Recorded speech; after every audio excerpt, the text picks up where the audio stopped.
item, we're going to close the public hearing portion of the rezone. That'll be up for the first reading later on. With that, I'm going to call the meeting to order. We do have a quorum present, and please join me with the Pledge of Allegiance. I pledge allegiance to the flag of the United States of America and to the republic for which it stands, one nation, under God, indivisible, with liberty and justice for all.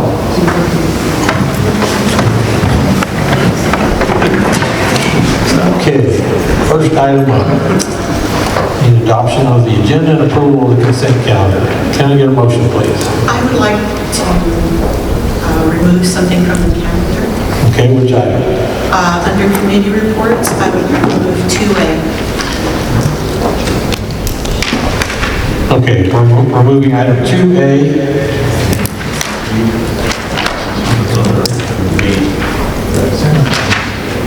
It's 2B. 2B. 2B, 2A. It's approved appointment of Gary Lifer to the Board of Okay, Adjustments. I'm trying to find 2. Okay, look, B. Oh, item 2, okay, gotcha. And it's Yep, 2A. Gotcha, all right. Okay, so everybody got that?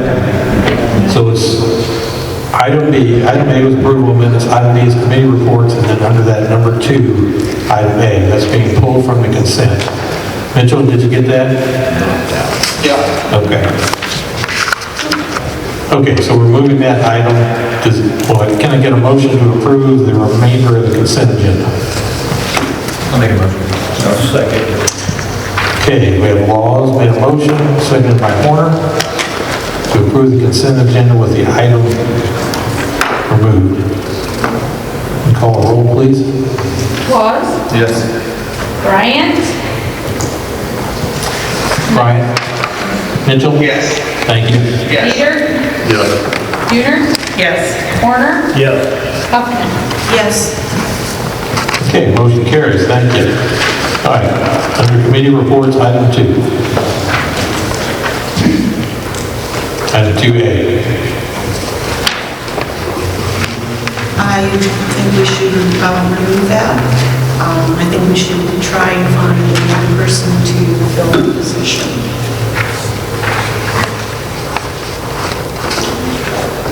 Okay, Mr. Mayor, I think as an agenda item, I think there needs to be a motion up or down, and then you okay, can... yeah, you're right. I just thought I'd let her expand on why she pulled it off first. Oh, I'm sorry. Yeah, I understand, sure.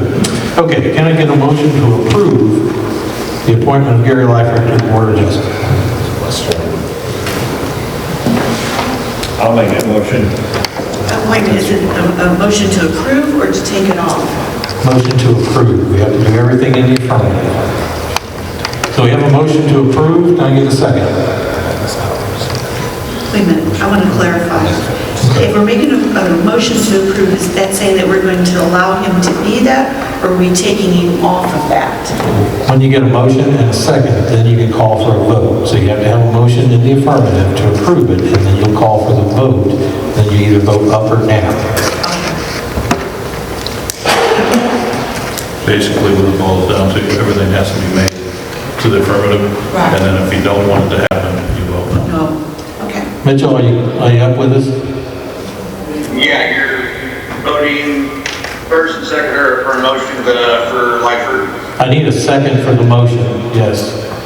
Second? I'll second it. Okay. We'll give that second to Alderman Bryant, sorry. Okay, any discussion? We have a motion by Alderman Horner, a second by Alderman Bryant to approve the appointment of Gary Lifer to the Board of Adjustment as an alternate. As you all know, it's very difficult to find people that are willing to serve, and as an alternate, we're required to have 2 alternates, so we were fortunate to get somebody who would agree to serve in that capacity. Can I elaborate on that for just a second? Yes. I've talked to the MML previously about appointments, and it's always been kind of one of those things. One of unforeseen, unwritten rules, well, it's actually written. that you're not supposed to be on any of the boards until you've been out of office for a year. And I called the MML this morning to see if I was correct on that, and they affirmed me that, yeah, I was right, even though it was intended for basically the mayor. It is also something that's used, and he said it's one of the most common questions that's asked. Okay, so you're saying that it's not something that can be done. We've not been made aware of that, so I assumed he was willing to serve. He'd be a good candidate, but anybody else have a comment on this? Call the roll, please. Horner, Yes. Huffman, No. Laws, No. Bryant, Yes. Dieter, No. and Duner. No. Motion fails. Thank you. Okay, citizen comments. First up, I have Julie Rogers, Economic Development Director, wants to talk to us about the YMCA.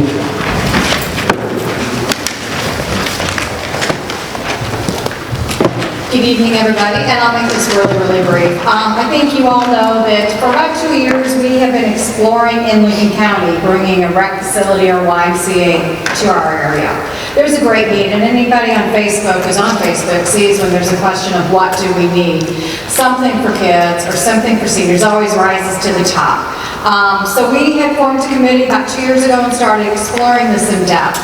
About a year ago, through our exploration and surveys and discussions, we started talking to the YMCA. We first started talking to the Twin Pikes YMCA up there, and we're moving forward pretty steadily. But they obviously, after sitting down, and the board felt like we were going to kind of outgrow what they could do for us.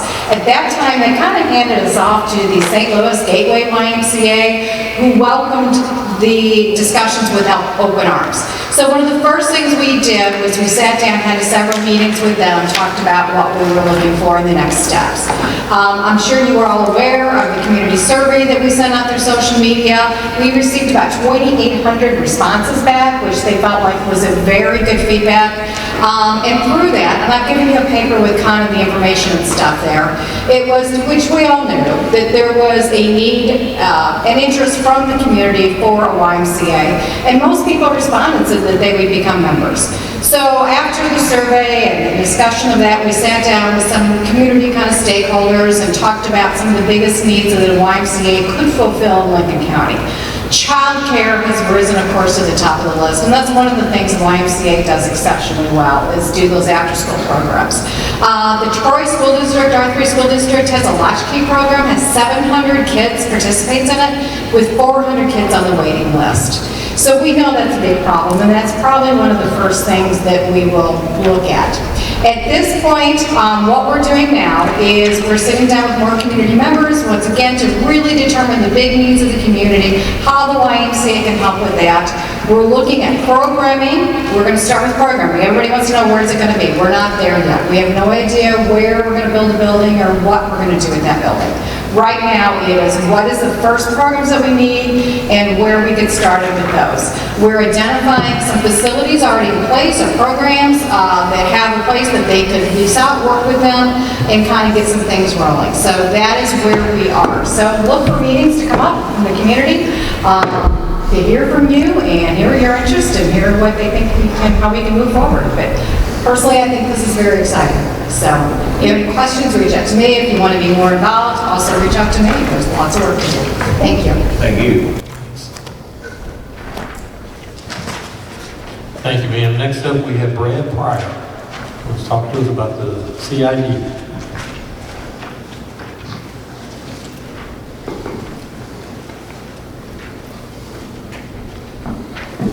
Good evening, Mr. Mayor, Board of Aldermen.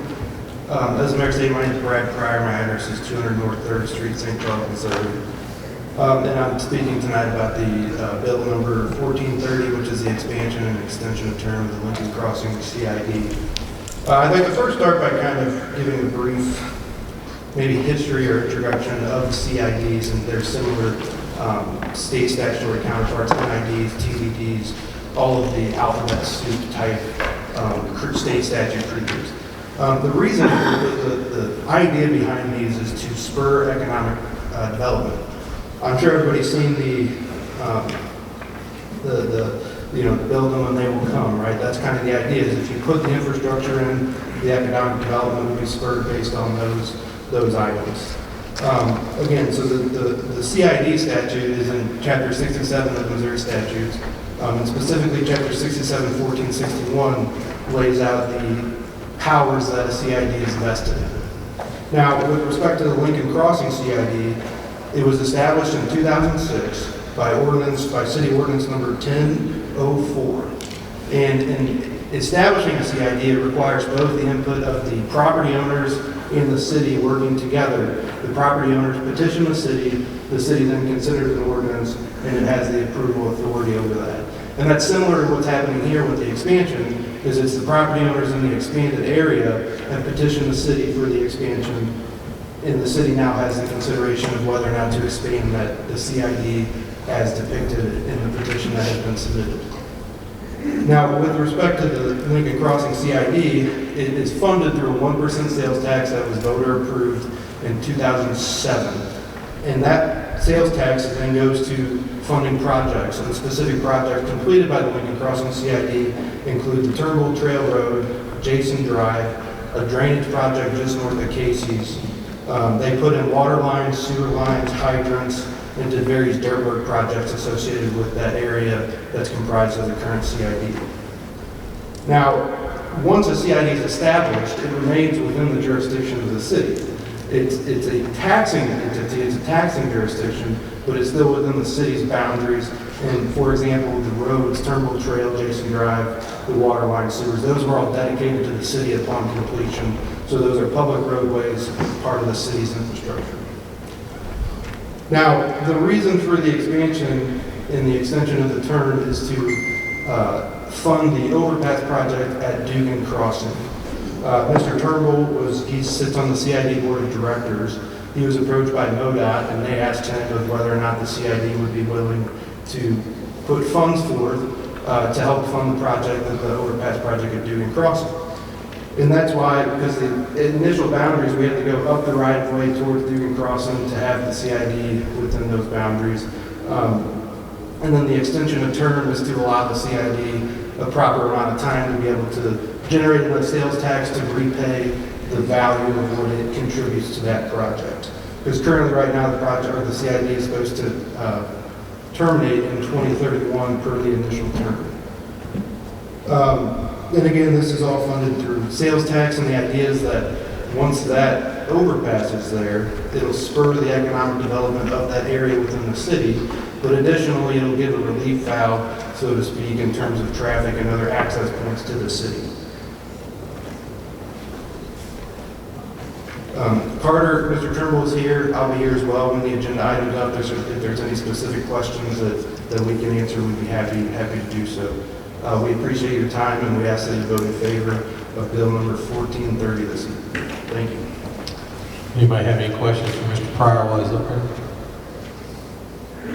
The proposed site that they're wanting to add, that's across 61 over there, are they wanting to annex that into the city limits eventually? So the area that is, that is already part of the city limits, the area on the east side of 61. Okay, all right, because what I saw, it wasn't yet, but maybe I was looking at old map. Yeah, one of the rules of the CID, it has to be part of the city. So that portion that they're expanding to is already in. Okay, cool. Okay. Didn't know if we could speak during citizens' comments. We never have been able to. If you have a question. I have a question. I'm getting ready to bring it out here. You talked about the sales tax that was generated in 2007, got the Turnbull Trail, the other street, the infrastructure, the water, sewer, and all that through there. You made a comment earlier about building now come. What's come through there that's already, since that's been built? Well, I can't speak to the specific development that predates me, but I know that with the Casey's and the hotel and those other areas there, and then right north of there, I know there's been interest in those properties from certain developers that because of certain limitations that certain developers have passed on that area because of the access limitation. Okay.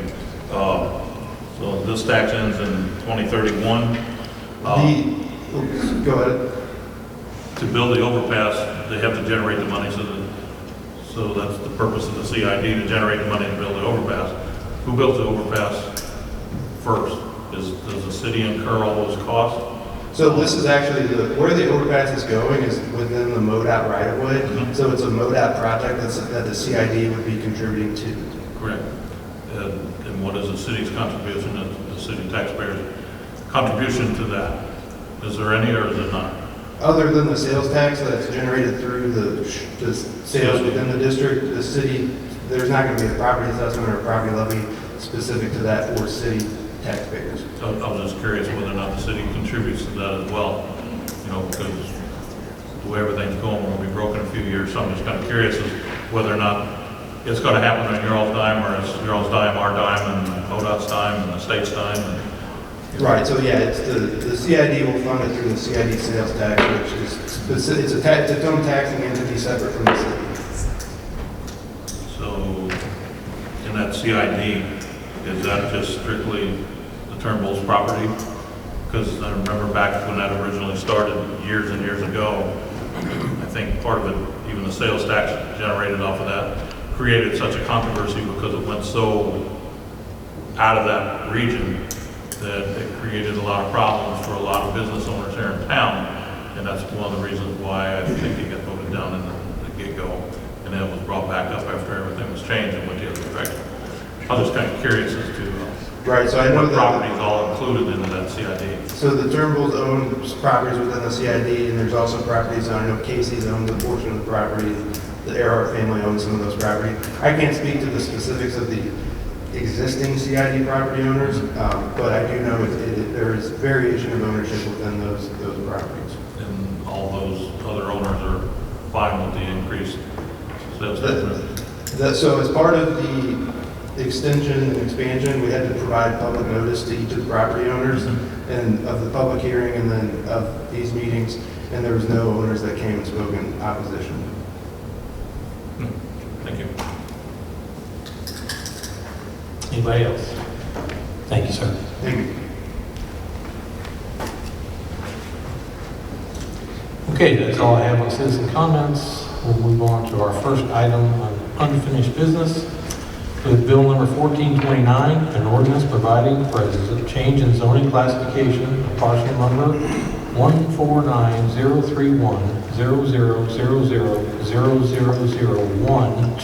149-031-000-000-12000 from C3 Highway Commercial District to C1 Central Business District, and authorizing a change in the zoning map for the city of Troy, Missouri. That is the second reading. The chair will entertain a motion to approve. Which district was that exactly? Okay, we have a motion by Alderman Laws. Can I get a second? Second. Alderman Horner, thank you. I'm sorry, the question was? What district is that exactly? Because there's multiples. That was on last month. I don't remember which one that was. What area is that located? This is the property on set. The next page, there's a map. Oh, okay. Yeah, there's a map of where it's at in the book there. Is this the drill one? Yes, it is, yes. Okay, thank you. Any questions or comments on this item? Can you call the roll, please? Laws, Yes. Bryant, Brian? Oh, okay. Dieter, Yeah. Duner, Yes. Horner, Yes. Huffman. Yes. Motion carries. Thank you. Item B, Bill number 1430, an ordinance of the Board of Aldermen of the City of Troy, Missouri, approving a petition to add real property to the Lincoln Crossing Community Improvement District and extending the term of the Lincoln Crossing Community Improvement District. This, as well as the second reading, the chair will entertain a motion to approve Bill number 1430. I'll make that motion. A motion by Alderman Horner. Can I get a second? Second. Alderman Laws is seconded. Any questions or comments on this item? The real property that's added into this is, I'm assuming, all owned by the Turnbull family, correct? This property includes the MoDOT right-of-way and property on the east side of 61. Yes, those pieces are owned by the Turnbulls. That is correct. So, is it Bellman now? It used to be Markwood's. Is that part of it, or? No, the boundary stops right just south of the Bellman property. Okay. Yeah, the east Bellman property is there. Northeast. Yeah.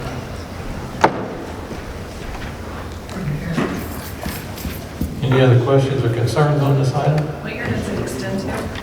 It would extend 27 years through, after the effective date of the ordinance if it were passed. The CID is a bond. Correct. So in theory, 2058-ish, Yes.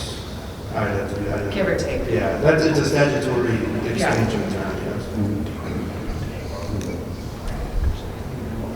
Actually, it's 27 years from when it's passed, right? Right. So it'll be 27 years from today's date. Right, So- effective date. Not from 2031. Not from 31, no. Yeah. So it'll be 2052, I believe. Any other questions? And then the Turnbull family is contributing $1 million towards the We're funding on the bridge. They estimated the bridge to be 15 million plus, which everything's cost share now with them. So 7.5 million is what we're trying to come up with, and this is $1 million towards them. Yeah, and it's not, so it's the CID that's acting as the contributor, not the terminal specific, but the CID. Yeah. So then what happens if we don't come up with the other $6.5 million from that CID? That falls on the city to fund. All that's got to be determined. We didn't get into any of those conversations when we were talking with you about it. I mean, if it falls through, we don't have to build the bridge all. So there'll be a cost share application. That would be the first step. You know, once you get approved, by that time we'll have more information. You know, I mean, at the end of the day, if the money's not there, we First thing don't. they said, we got to do the traffic stuff. Right. So there's a lot of steps, hoops. We've jumped through a lot of hoops already, and there's several more before we actually get to. So then if we don't do if the crossover is not approved through the cost share, then the CID is not implemented until, You know, the CID is 2052? approved Well, tonight. so theoretically, if the project wasn't done, right, and this is all just speaking in general terms, if the project wasn't done and the current bonds are paid off, then once that occurred, the CID could terminate if there was no future projects in the, coming down the pipe, so to speak. And there's termination procedures that specifically are statutory lined out that deal with any projects and money due and income and all that kind of stuff. So but in that situation, if the project weren't, if the Cuban Crossing Overpass project weren't going to happen and there wasn't another project and the bonds were paid off, then the CID could terminate it. okay, so in theory, it comes 2031, the overpass is not done, nothing has happened.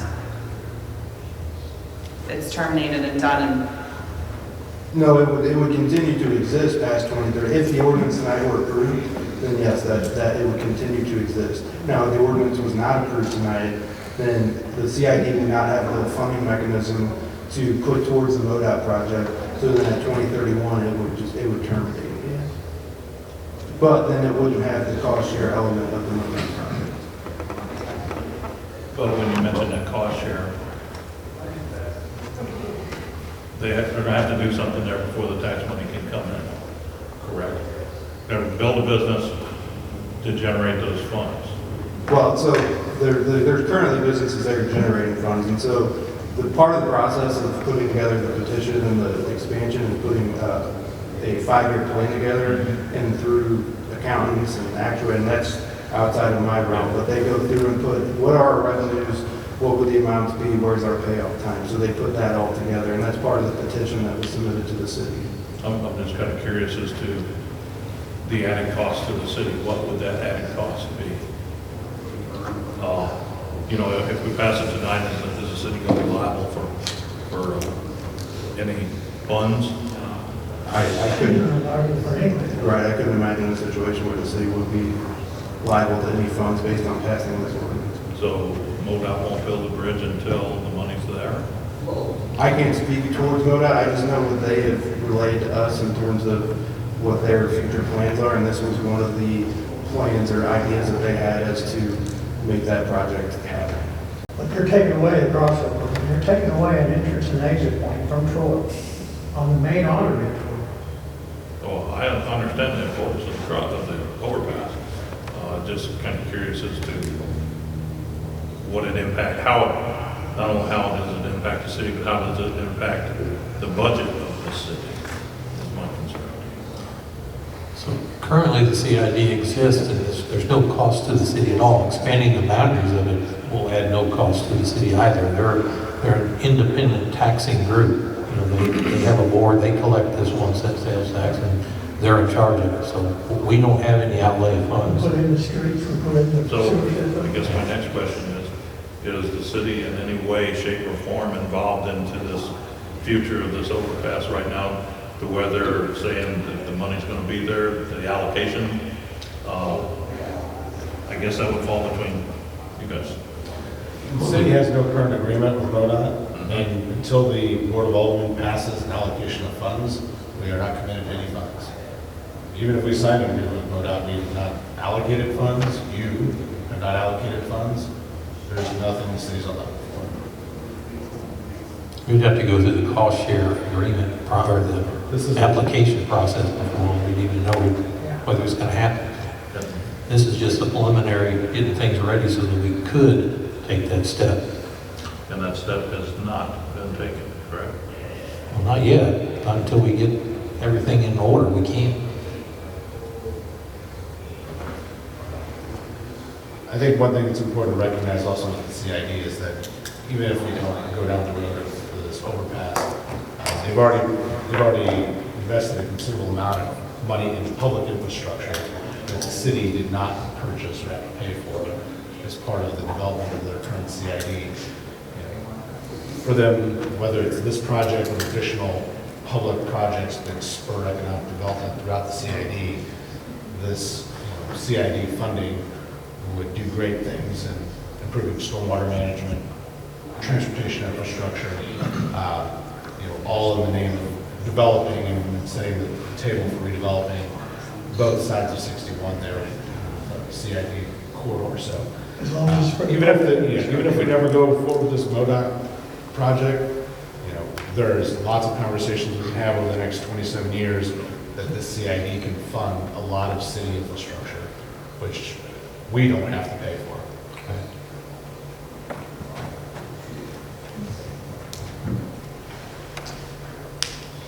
Anybody else have any comments on this? We have a motion and a second on the floor. Mitchell, did you hear everything okay? Yep, I did. Okay, thank you. Okay, I'm going to ask the clerk to call the roll, please. Warner, Yes. Huffman, No. Waz, Yes. Bryant, Yes. Dieter,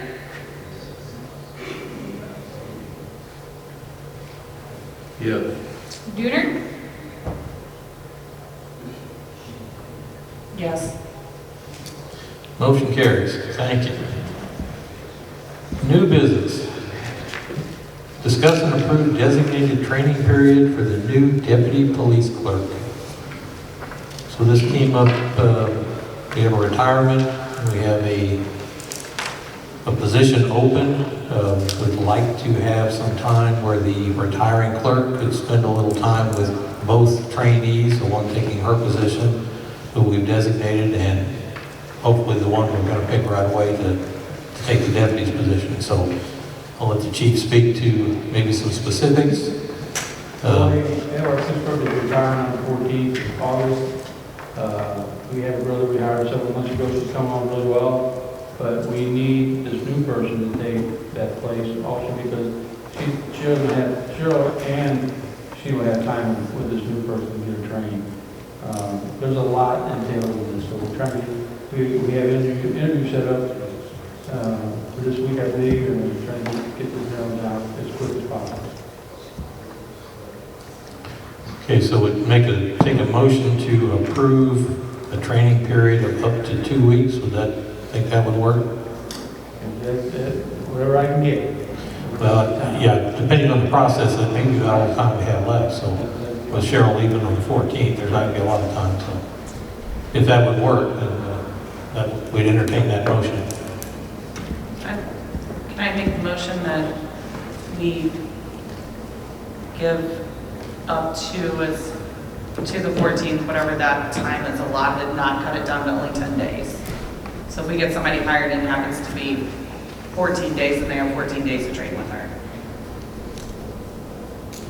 Okay, so the motion would be to approve a training period from hiring to the 14th. Correct. Okay. You know, and we talked about that. One of the issues is if you hire somebody, they may have to give notice. I mean, we don't know just when, but yes, as soon as we get someone designated, they can come in and start work whenever they're ready. Any other questions on that? I have a motion. Can I get a second? Oh, I'm sorry. We have a second by Alderman Dieter, a motion by Alderman Dieter. I'd ask the clerk to call the roll, please. Junior? Yes. Horner? Yes. Huffman? Yes. Laws? Yes. Bryant? Yes. And Peter? Yes. You need a microphone. Okay, motion carries. Thank you. Item B, bill number 1431, an ordinance providing for a change in zoning classification of parcel number 149-031-00000110001 from C3 Highway Commercial District to C1 Central Business District and authorizing a change in the zoning map for the city of Troy, Missouri. First reading only. No questions on that item. That was the public hearing item, so we can move on to item C, bill number 1432, an ordinance amending section 220.085 of chapter 220. I have some questions on that piece of property. I'm sorry. Okay. The parcel number should be 1101. That's, yes, I read it. You had too many zeros in there, but the question here is, since that is actually two parcels of ground, according to this piece of paper, it should have two parcel ID numbers. But my question being is, because people that live down that street, it's been brought up many a time, but because of the time frame for them to get here, they can't get here by 5:30, and 6:30 was almost impossible. So they asked me to speak. One of their main concerns was because the road is so narrow, they asked that Mr. McRoberts, if you can at least have that 15-foot of street on your half from the center of the street over, and then I guess they have to get a hold of the church to get the other half so traffic can meet on that road, because right now it is extremely narrow. And they say that if church is going on and people coming out and in and out, there's nobody going to get through because the road is so narrow. And another thing was you say these homes are built on a short wall foundation or a basement, which is it? It's on a concrete surface, concrete pad. Pardon? Yes, the home's on a concrete pad. On a concrete pad? Yes, it's going to be a fixture property, so it's going to be a safe. Should they be on a foundation? They can be on a foundation, but it has to be a short wall foundation. We can't use this final underpin. So it will be a short wall foundation, correct? So, yeah, other than the foundation and like I said, the road being 30 feet wide and the center line, I'm assuming is where the property line is at. I mean, I don't know about far as the road, but then like the churches. Yeah. So, That means I'm in a big issue. like I said, they will width of the road, and like I said, shows here at preliminary plat, that would be in 15 foot from the center to your side and 15 to their side. So I'm assuming that they own from the center north and you own from the center south. Right. So, but yeah, we can get that 30 foot and short wall foundation, everything's fine. And part of the traffic, I mean, if church is only open on Sunday, I mean, I don't know if that's just. I know that was one of their major concerns, and like I said, they couldn't make it to the P&Z meeting, they can't make it to this one. Maybe they could have made it by now, I'm not sure, because they work in St. Louis, and we all know how 61 and 70, and if they're coming up 64, that's all a nightmare any time of the day or night. So I know they said they couldn't make the meeting, so that was one of their concerns, was at least so it's wide enough that they can, traffic can pass. Is this the Blue House where Bonnie's live? Okay. No, is this the Blue House where Bonnie's live? Yeah. Okay, thanks. Yeah. Thank you, sir. Visual. Yeah, that's, Okay, no other questions on that item?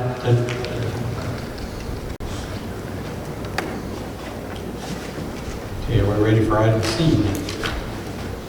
Bill number 1432, an ordinance amending section 220.085 of chapter 220, solid waste, specifically amending rules regarding open burning in the city of Troy. Can I get a motion, please? Make a motion to do that. Okay, we have a motion to approve bill number 1432. Can I get a second? I'll second.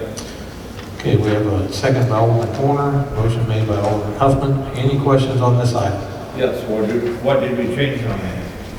I agree. So I do want to thank Alderman Laws for putting in a good amount of effort to kind of rework our burning ordinance. After last work session, we had a number of conversations and concerns over the scope of the changes. One thing that was mentioned is we wanted to make sure it was clarified the difference between open burning and recreational burning. So we defined recreational burning in the ordinance, which refers to burning of seasoned wood or kindling in a fire pit, outdoor fireplace, chimney, or other contained area for recreational warming purposes. So anybody who wants to have a fire pit or anything in their backyards, they can burn any time of the year. We're not restricting that. But we also did include some of the safety issues that Alderman Laws had raised with us, including language that allows for suspension by the fire chief or other proper authorities in the area to issue a burn ban during appropriate weather seasons. Also mentioning the red flag warning, which is a National Weather Service issuance that can happen for the entire county. So if that is in effect by National Weather Service, we would also say no burning at all in Troy. Also, we've said that as long as there's no 15-mile-an-hour sustained winds or 25-mile-an-hour wind gusts, then that would also indicate we should not be burning at that time. We also require that somebody needs to be supervising it, so nobody gets to light a fire and then go inside and watch the football game. Somebody needs to be staying out there watching the open burning occurring and have a means of extinguishment readily available. And then we also clarified that the burning needs to be held only during daylight hours, that all fires must be extinguished by dusk. So that was the crux of the safety issues that were in the last proposal by the Alderman. From last meeting's discussion, that's what we kind of took to be the consensus items. So we didn't change the dates. I know the dates was an issue of concern. The dates of burning is not being changed. The current allowable burning time periods are still the allowable time frames in the city of Troy. It's really just those sorts of weather-related or other condition-related safety suspensions on burns, which we added to the ordinance. thank you. I got a little question in here. Open burning, does that include big fire pit? No, I mean, so the open burning would be like yard waste. And the reason why this whole ordinance is part of the solid waste is, they consider it burning of yard waste or other things of that nature, which we already do have a ban on burning any kind of residential solid waste. So this is really like yard waste burning your lawn, burning your leaves. There is a process also, which already is in the state statute and in our code for burning building material. If you're building a barn you have a bunch of stuff left over, you just want to burn it, so long as it is not treated wood or the woods that may contain contaminants. So this again is really mostly geared towards yard waste and rubbish. Recreational fires, as long as they're contained in a fire ring or something, you know, that's not included in this ban. I just want to verify, because Jay, it says open burning under this ordinance be extinguished by nightfall, and I'm thinking, I've seen some fire pits that are pretty good size, and Oh, yeah, well, I mean, that's, so they can still burn at night, because that's when most of them take place. So recreational burning can still happen at night, and if you go up to the definitions, that's why we added that definition. So open burning is, you know, burning out in your yard or in your field. Recreational burning would have some sort of either a pit, fire ring, or other some sort of enclosure when you're doing that for recreational purposes. Obviously, you want to do that at night because that's when it's fun to do it, or when it's cool to do it. And obviously, you're not going to do it in the heat of the day. So if you're doing that in the heat of the day, it's probably because you're working, not recreating. So that's the distinguishing thing. You can have your recreational burn pit still when it's nighttime. You can still have that. Technically, you can still have the red flag day or any of those other ban days, but those fires are going to be somewhat enclosed already. Some of the residents can't burn the leaves over storm drains. Probably should have done that in the first place. It happens when you Oh, I'm sure. Well, I mean, that gets into the RMS4 permit, which we shouldn't be having vegetative debris or anything going in our stormwater system anyway. Okay, any other questions or comments on this item? Call the roll, please. Huffman, Yes. Laws, Yes. Bryant, Yes. Peter, Yeah. Junior, Yes. Corner. Yes. Motion carries. Thank you. The chair will entertain a motion to adjourn. Make a motion. Second. Horner and Laws. Corner, Yes. Huffman, Yes. Laws, Yes. Bryant, Mitchell, motion to adjourn. Yes. Peter, Junior, Yes. Thank you.